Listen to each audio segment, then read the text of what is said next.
श्री कृष्ण कन्हैया लाल की जय। श्री निजानंद स्वामी की जय। श्री प्राणनाथ प्यारे की जय।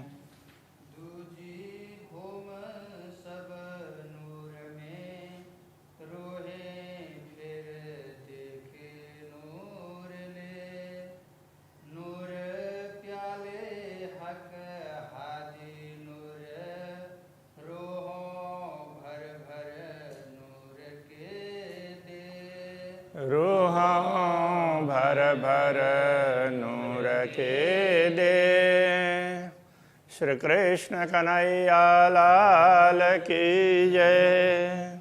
तीसरी भौम का वर्णन इसमें किया है। तीसरी भौम का नूर जो नूरैन मुख कया न जाए। कहते हैं तीसरी भौम भी उसी प्रकाश से परिपूर्ण है जो पूर्ण ब्रह्म परमात्मा श्री राज्य का है। उसका प्रकाश शब्दों के द्वारा व्यक्त नहीं किया जा सकता। बड़ी बैठक नूर इन भौ में, इस भूमिका में बड़ी बैठक है। इत नूर आप दीदारे आए। और स्वयं नूर अक्षर ब्रह्म अक्षराते धामधनी के प्रकाश के रूप में, ब्रह्म के रूप में तो वो अक्षर ब्रह्म ही माने जाते हैं। इसलिए वो स्वयं अक्षरातीत के दर्शन करने के लिए आते हैं। अक्षरातीत धामधनी तीसरी भूमिका में विराजमान होते हैं, तो उस समय वो दर्शन करने आते हैं और चांदनी चौक में खड़े होकर के दर्शन करके लौट जाते हैं। नूर द्वार नूर ऊपर, नूर बड़ी बैठक नूर भर। द्वार भी नूर का है, तेजोमय है, और उसके ऊपर का भाग वो तेजोमय ही है। नूर बड़ी बैठक नूर भर, तो ऊपर बड़ी बैठक तीसरी भूमिका में, तो जिसको पड़साल प्रतिशाल ऐसा कहा है, तो वो बड़ा सुंदर है, वो भी प्रकाश से परिपूर्ण है। कर दीदार नूर जमाल का, फिर आए नूर कादर।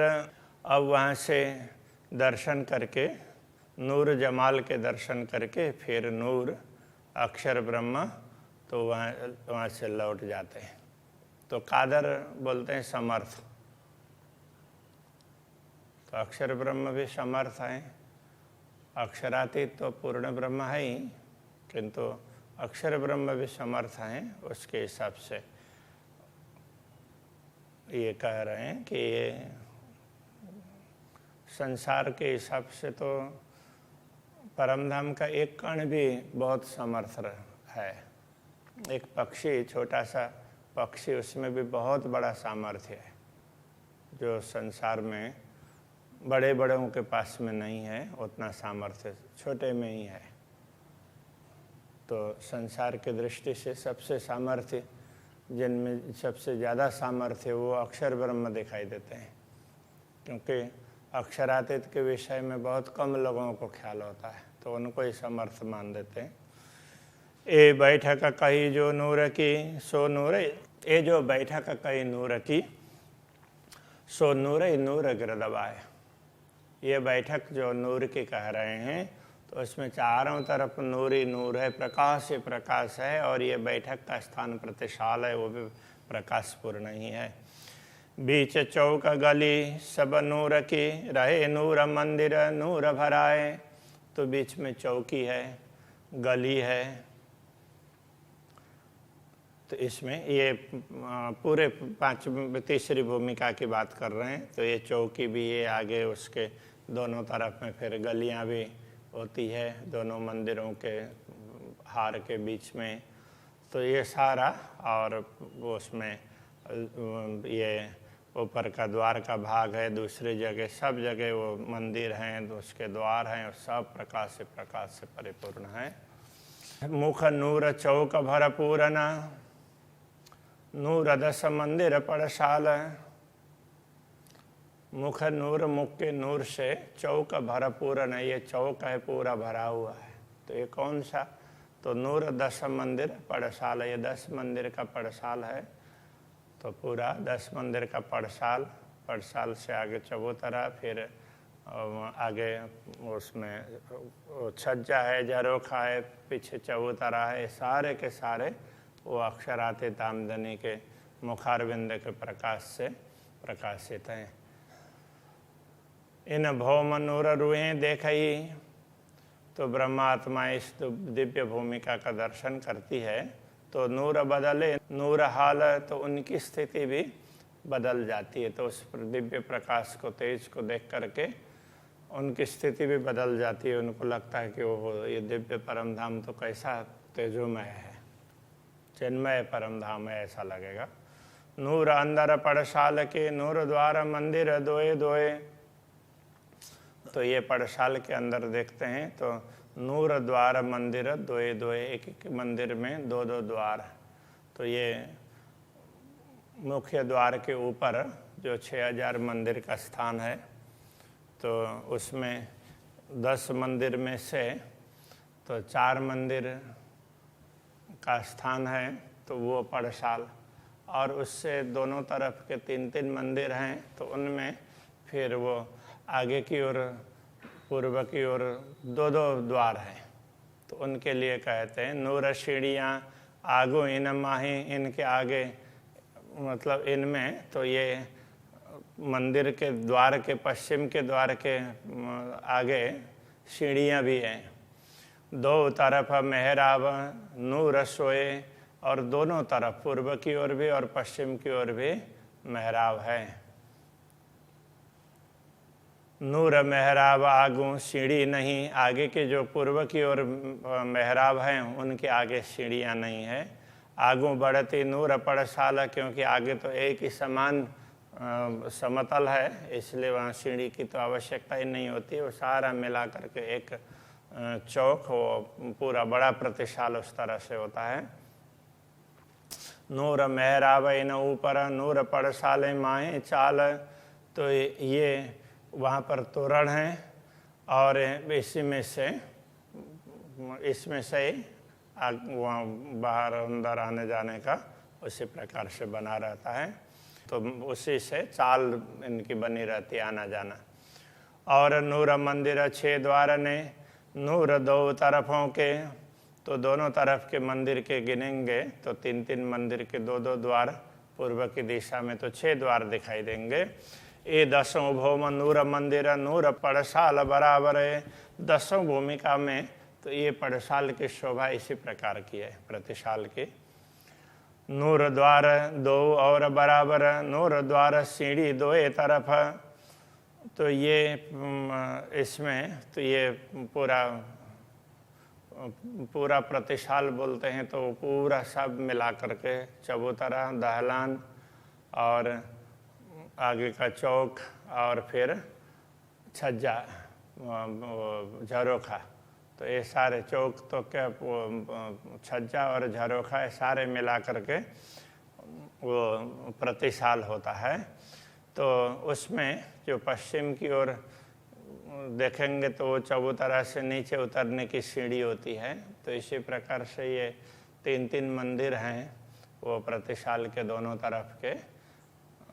तो उन मंदिरों से भी नीचे उतरने के लिए तो उसमें सीढ़ियाँ हैं। तो नूर द्वार 2 और बराबर, नूर द्वार सीढ़ी 2 तरफ, दोनों तरफ सीढ़ियाँ हैं। नूर 6 चौका आगू देहरी, रूहें नूर देखे तो बोले ना हरफ। तो अब यहाँ देहरी की बात करते हैं। वास्तव में ये देहरी क्या, वो मंदिर के लिए कह रहे हैं। तो वो दोनों तरफ में ये उसमें प्रतिशाल के दोनों तरफ के मंदिर हैं। तो 6 चौक आगू देहरी, देहरी के आगे 6 चौक बोलते हैं। तो ये देहरी के वो मंदिर के लिए देहरी शब्द का प्रयोग किया है। तो वो 6 मंदिर हैं दोनों तरफ के 3-3, उनके पश्चिम की ओर उस तरह से चौक है। रूहे नूर देखें तो बोले ना हरफ।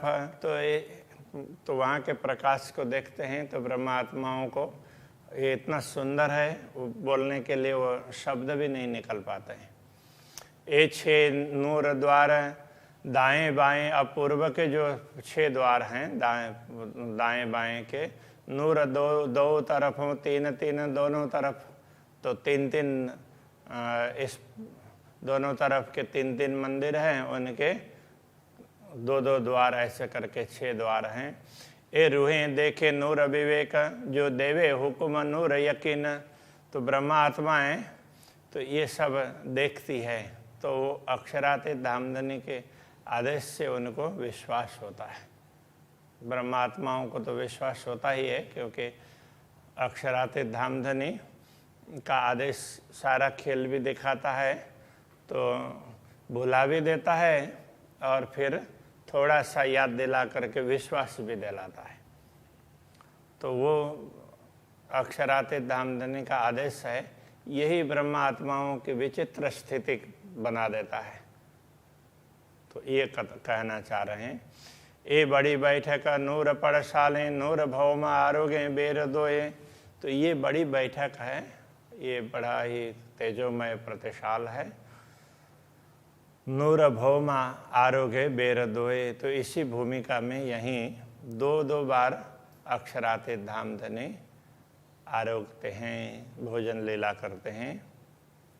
सवारे सुबह अल्पाहार और दोपहर के समय पर दोपहर का आहार राजभोग।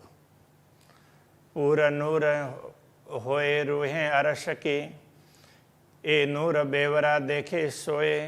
तो जो परमधाम के ब्रह्मात्मा होती हैं, तो ये परमधाम के दिव्य प्रकाश से अभिभूत होकर के और वो इस पूरी भूमिका का विवरण समझ पाती है। नूर शेजिया पौड़े इतही, तो यहीं पर उसमें दाहिनी तरफ वो बोलते हैं ना, तो वहाँ जा कर के फिर विश्राम भी करते हैं दाहिने तरफ के मंदिर में। नूर मोहल बढ़ाए, तो ये इस प्रकार से देखा जाए तो बड़ा महत्वपूर्ण स्थान है, क्योंकि वहाँ 3 प्रहर तक लीला होती है, बाकी 3 प्रहर की लीला कहीं भी नहीं होती है। हाँ, वो 5वीं भूमिका में होती है, तो वहाँ तो एक ही लीला हुई ना, विश्राम की लीला, और यहाँ तो भिन्न भिन्न प्रकार की लीला होगी। तो अक्षर ब्रह्म को दर्शन देंगे, पशु पक्षियों को दर्शन देंगे, ब्रह्म आत्माओं का साथ में बैठ करके बहुत प्रकार के उसमें आदान प्रदान करेंगे, और वहाँ भोजन भी करेंगे, उसके बाद में विश्राम भी करेंगे। ब्रह्मात्माएं भोजन करके आती हैं तो उन सबको खाने के लिए मुखवास वगैरह देंगे। तो ऐसे बहुत से लीलाएं तो यहाँ पर होती है, तो इसलिए ये बड़ी बैठक कही गई है। इत नूर मेला पोहर 3 लग 3 प्रहर तक यहाँ दिव्य मिलन होता रहता है। नूर हुक्म कहावे जे, अक्षरातीत धामधनी के आदेश से ही ये सब कहा जा रहा है, नहीं तो हम पता ही नहीं चलता। अब आगे चतुर्थ भूमिका की बात कर रहे हैं। भौम चौथी जो नूर की, नूर में नूर विस्तार। चतुर्थ भूमिका में भी बहुत सारी विशेषताएं हैं, किंतु उनमें मुख्य विशेषता तो जो अंदर के ये चौरस हवेलियों की पंक्ति है, पहली, दूसरी, तीसरी और चौथी पंक्ति है। तो उसमें जो हवेली है तो वो ये रंगशाला मानी गई है, नृत्यशाला। तो ये इसकी विशेष विशेषता है। तो सर्वत्र नूर में नूर विस्तार, प्रकाश से प्रकाश चारों तरफ छाया हुआ है। ए नूर कया तो जावे जो होवे नूर शुमार। तो इसका वर्णन तो तभी कर सकते हैं जब इसका कोई पारावार हो। नूर गंज मद मंदिर, तो बीच में मंदिर, तो इसके लिए कह रहे हैं, इसी मंदिर के लिए, इसी हवेली के लिए। नूर चौक ठौर निरता, तो वहाँ चौक भी है। तो ये नृत्यशाला की हवेली है, तो उसमें पश्चिम की ओर, पूर्व में थोड़ी सी जगह बाकी रखते हैं और बाकी बहुत बड़ा चौक है, उसके चारों तरफ खाली जगह भी है।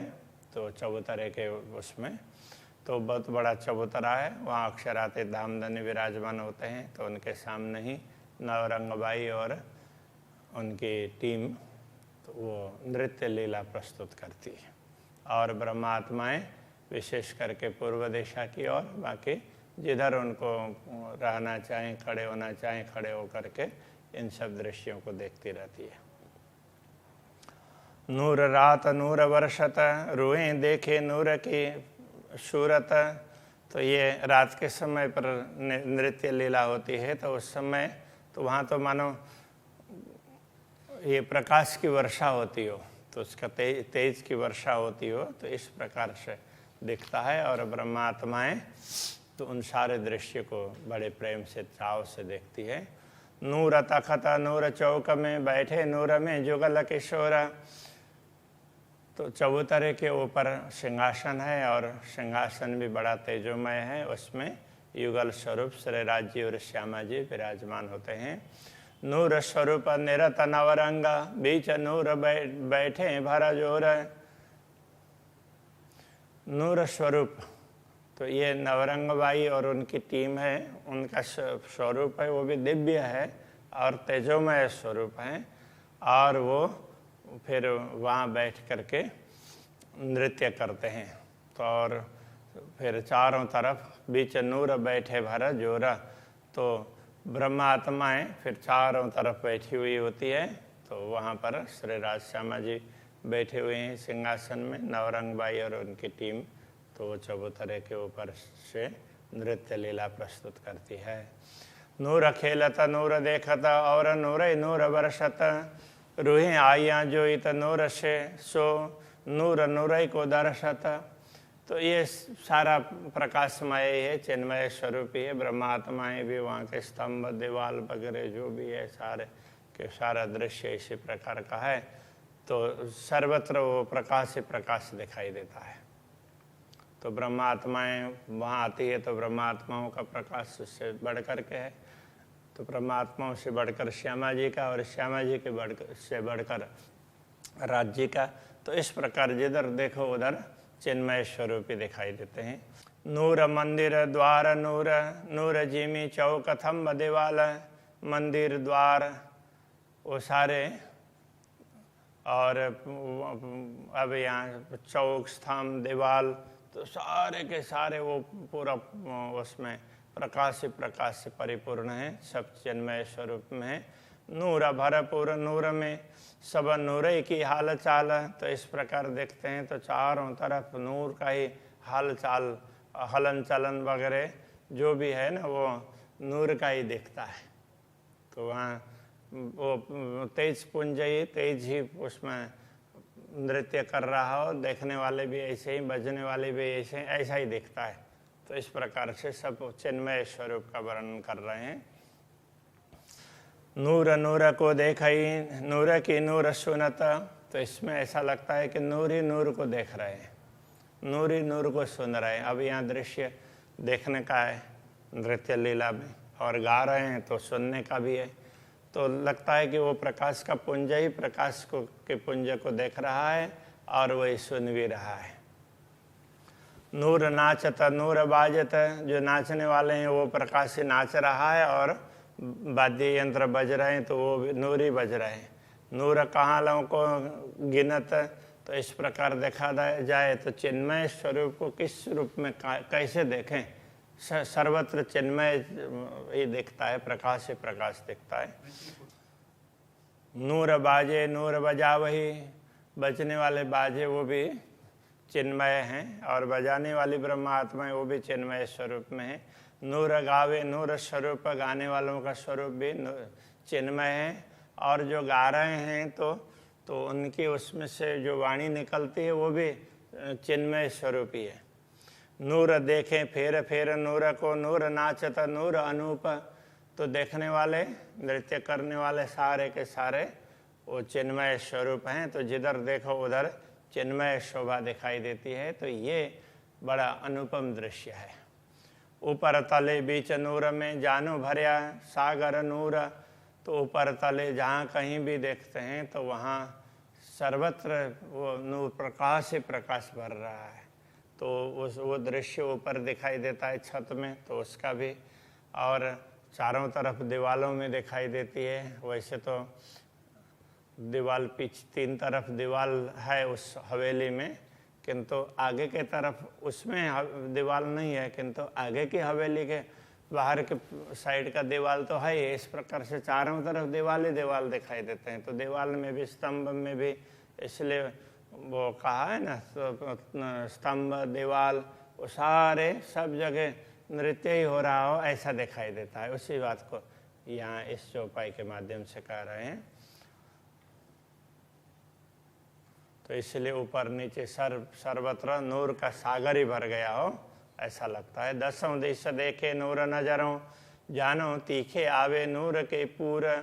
तो ऐसे चारों तरफ बैठ करके ऊपर नीचे जिधर भी देखो, तो फर्श में देखते हैं तो वहाँ भी प्रतिबिंबित हो रहा है। तो इसलिए ऊपर नीचे दाएं बाएं आगे पीछे और चारों कोनों में 10 दिशाओं में वो प्रकाश से प्रकाश ऐसे चमकता हुआ दिखाई देता है। और तो उसके वो तीखे पूर बोलते हैं ना, तो तीखे मतलब तीक्ष्ण, तो वो प्रवाह तो सबके तीक्ष्ण प्रवाह। तो तीक्ष्ण का मतलब चुभने वाले ऐसे नहीं है, तो सबका सब प्रकाश अलग अलग दिख रहा है। इसलिए उसके हिसाब से मानो केवल प्रकाश से प्रकाश दिखता है ऐसा नहीं है, सब में प्रकाश है, किंतु सबका स्वरूप उसी में दिखता है। तो ये एक प्रकार से वो तीक्ष्ण, बड़ा बारीक और उस प्रकार का प्रकाश इसके लिए कह रहे हैं। जानो नूर देखो मासुक का सो जुगल नूर सब पर। अब ये युगल स्वरूप का दिव्य प्रकाश है, तो देखते हैं तो यही प्रकाश सर्वत्र छाया हुआ ऐसा लगता है। सब नूर देखो तित जित तित ही भरी नूर नूर नजर। जिधर देखते हैं तो उधर प्रकाश ही प्रकाश दिखाई देता है, और जहाँ देखने वाली दृष्टि है वो भी प्रकाशमयी है, और जो दिखता है उसमें भी चिन्मय प्रकाश ही दिखता है। तो वो लगता है कि सब कुछ उसी से छाया हुआ है। हक नूर बिना जरा नहीं, पूर्ण ब्रह्म परमात्मा के दिव्य प्रकाश के बिना तो दूसरा कुछ है ही नहीं। सब सर्वत्र उनका ही चिन्मय अंश विराजमान है। नूर सब में रया भरा है, उनका ही नूर, उनका ही तेज चारों तरफ छाया हुआ है। नूर बिना खाली कहूँ नहीं, रया नूरे नूर जमाए। नूर के बिना, प्रकाश के बिना कहीं कोई स्थान खाली नहीं है, सर्वत्र उनका ही प्रकाश छाया हुआ है। फिर नूर दीवालों देखिए, नूर बन झरों के जित। अब बाहर के मंदिर के उसमें बाहर के पंक्ति तक पहुंच जाते हैं। अभी ये रंग भवन के अंदर की बात है, लेकिन तो वहाँ जा कर के देखते हैं तो फिर बाहर की दीवार होगी, वहाँ पहुँचेंगे तो मंदिर के आगे झरोखा है, झरोखे में स्तंभ वगैरह हैं, झरोखे से फिर आगे का बाहर का दृश्य दिखाई देता है। तो वो वन वगैरह सारे, अंदर देखो तो भी प्रकाश दिखता है, बाहर तो भी प्रकाश ही प्रकाश दिखता है। तो ये कहना चाह रहे हैं। नूर खिड़की थम्ब द्वार ने देखा, नूर बिना न कित। खिड़की स्तंभ द्वार और बाहर की दीवार हैं, और वो क्या बोलेंगे, झरोखे में जा कर के देखेंगे तो बाहर की दीवार भी दिखाई देगी, वन वगैरह भी दिखाई देगा। जो कुछ दिखाई देता है सब प्रकाश से परिपूर्ण है। रुए दौड़े नूर हाल में, नूर देखे सब ठौरा। तो ब्रह्मा आत्माएं तो इसी चिन्मय स्वरूप को देख करके बड़ी आनंदित होती है। नूर देखें सब ठौर, सर्वत्र उनको तो ये चिन्मयता, सर्वत्र प्रकाश दिव्यता दिखाई देती है। फिर आइए नूर द्वार ने नाई, नूर बिना कछु और। फिर चारों तरफ घूम करके चारों तरफ के दृश्य देख करके तो वो मूल रूप से वो मंदिर के ऊपर पहुंचते हैं, मूल द्वार के ऊपर। तो वहाँ से भी चारों तरफ देख करके आएंगे तो सर्वत्र प्रकाश से प्रकाश दिखाई देता है। तो ऐसा करके ये चतुर्थ भूमिका को विराम देते हैं। श्री कृष्ण कन्हैया लाल की जय।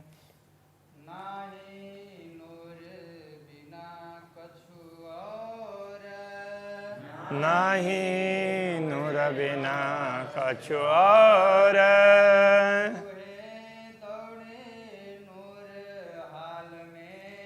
रूहें दौड़े नूर हाल में। नूर देखे सब ठौर।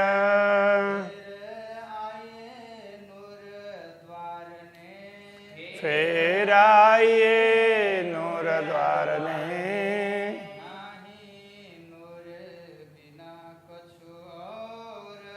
नहीं नूर बिना कछु और।